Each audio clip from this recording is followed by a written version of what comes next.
Office of the Sangguniang Bayan Municipal Resolution number 2024-028 series of 2004.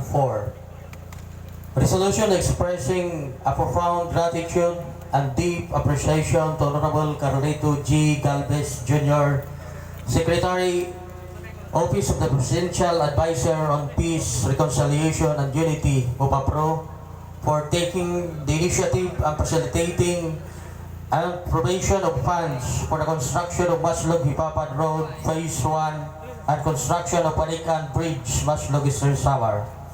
Whereas Maslog being a fifth-class municipality, a geographically isolated disadvantaged area, for developing its constituents as high hopes and dreams that this place will be one of the business center in the north. Whereas the municipal officials and employees of this municipality are expressing their profound gratitude and deep appreciation to Honorable Carlito G. Galvez Jr. for taking the initiative and facilitating and provision of funds for the construction of Maslog-Hipapad Road Phase 1 and construction of Panikan Bridge, this municipality.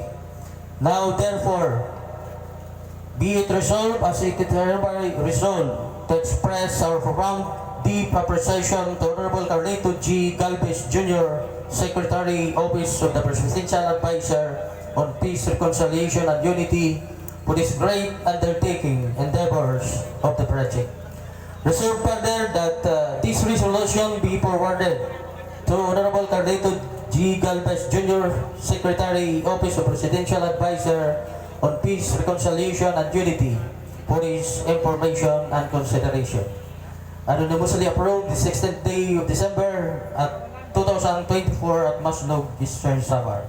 We hereby certify to the correction of this foregoing resolution, signed by all of the SD members.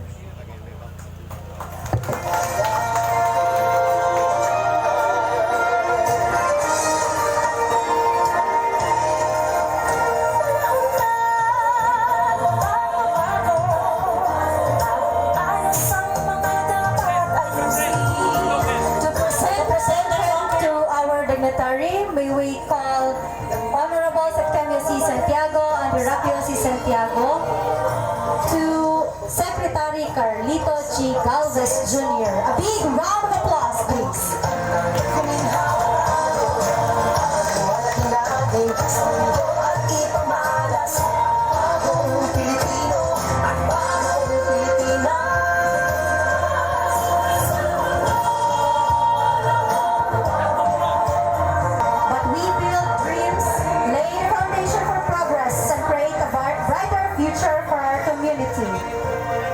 Groundbreaking ceremonies are not just about turning over dirt. They symbolize new beginnings, bold vision, and a commitment to growth. We start Lieutenant General Fernando M. Reyes.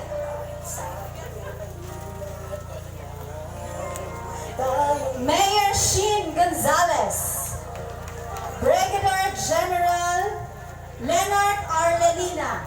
Lieutenant General Fernando M. Reyes, Director J. Anthony B. Peña, Police Lieutenant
Ayan po yung sinasabing hanging bridge na sa susunod ayon sa pangako ni Congressman Nonoy Libanan, yan po ay gagawing konkreto na para lalong mas matibay.